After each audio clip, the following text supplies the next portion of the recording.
Hi guys, so it's another episode of Conversations from my patio. The last time I talked about my illness and why I went plant-based, and I kind of want to touch on how hard that decision was for me. So I have always struggled with food. Food has always been something that it was very easy for me to give up. Like I could just not eat and be totally okay. Um, and not for the healthiest of reasons. It was basically because growing up, I had, well, I wouldn't say growing up, because I was fine probably until high school. When I got into high school, I started to realize that I could control food. I can control how much food I put in my body. And because of body image and ideas of how I thought I was supposed to look and other things, I decided that not eating was how I was going to deal with things. So I would just not eat. Which I wouldn't say that I was severe anorexic, but there was definitely issues there. As I got older and into my 20s, when I was emotionally upset or going through something that was chaotic or toxic, I would binge and purge.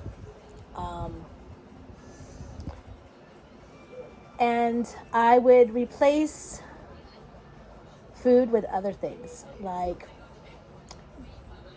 work, going to the gym, drinking, going out and hanging out and partying with my friends. That was kind of what I would do. At 27, I moved back to Hawaii from Las Vegas. I lived in Las Vegas for 7 years. And that's where a lot of it was really amplified, where a lot of my food issues really came into play. Was living there. I don't know if it was the lifestyle. I don't know if it was just being in Vegas and everybody's gorgeous, so you gotta fit that mold. I'm not really sure, but it was definitely more prevalent during those years, and it was still about control. It's always been about control, because that was the one thing in my life that I could control. So here I am now, back in Hawaii at 27, living with my parents. And my mom, bless her heart, I love my mom to death. So but she was overweight. And I think her own body image and her own fears about body image were really put on me, especially growing up, where she was so afraid that I was going to get fat that before I was even really getting fat, she would tell me I was getting fat, or, hey, you should lose some weight, or so here I am living back in that situation. And me coming into a place in my life where I'm starting to realize that I'm 27 years old and I'm 98 pounds, and maybe this isn't normal. Maybe this isn't how I'm supposed to look. And more importantly, maybe it's not healthy. So I basically, still living my life, still doing the things that I always did.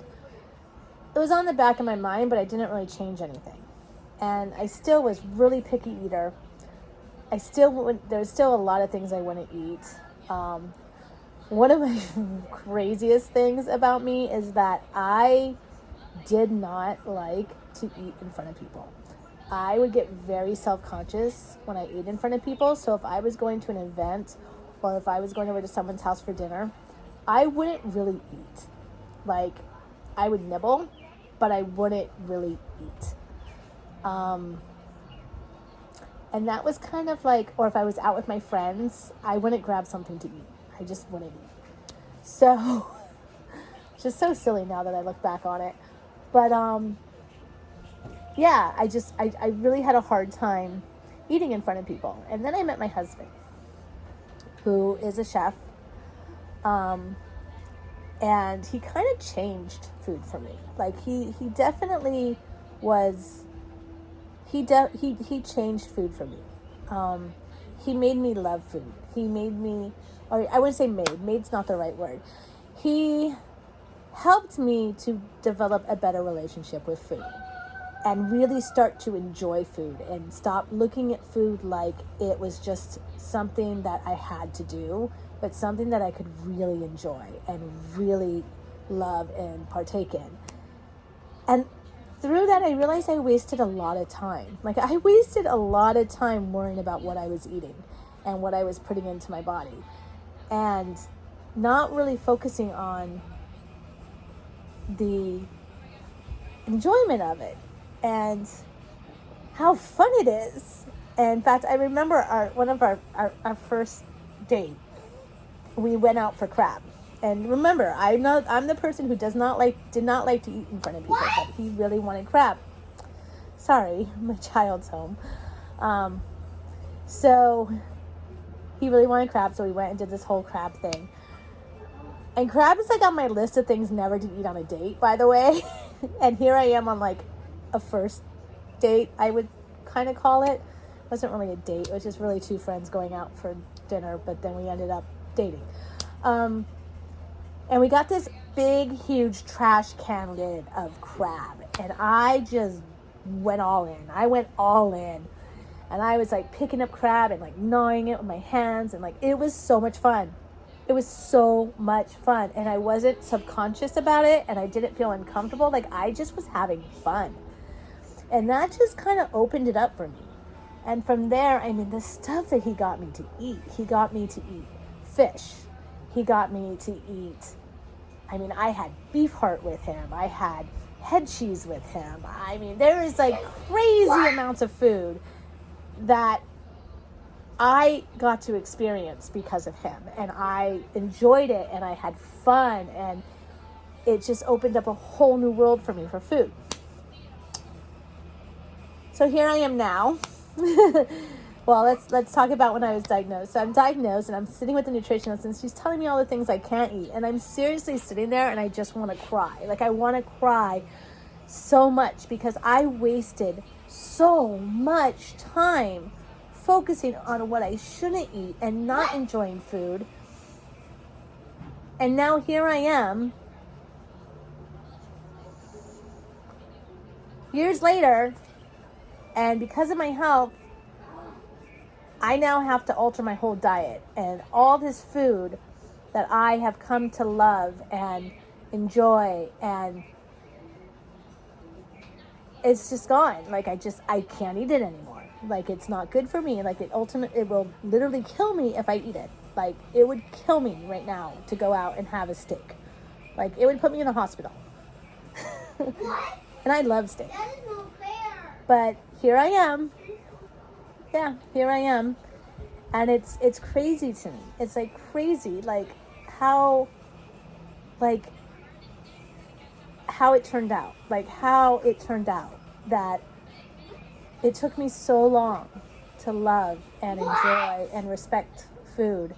And now here I am, and I can't eat half the food that I love. In fact, most of the food that I love. And it just wasted a lot of time worrying about it. But it's also given me a new adventure because now I get to try to create foods that I love and mimic foods that I love. Like, I love taking food that I used to love to eat before and seeing how I could recreate it as a plant-based meal. Like, that to me is so much fun, and I really enjoy doing that. And yeah, it's a lot of fun, and I really enjoy it. And it's crazy because I used to not eat because it was a way I could control that one part of my life. And now I cook because it's the one thing I can control about my illness. Like, the one thing about this whole this whole thing that I'm going through with my health, the one thing that I can do to have any sense of control is the food that I put into my body. And that is why I have started cooking more and researching more and creating recipes, because that is how I can have a little bit of control in this crazy madness that's my health.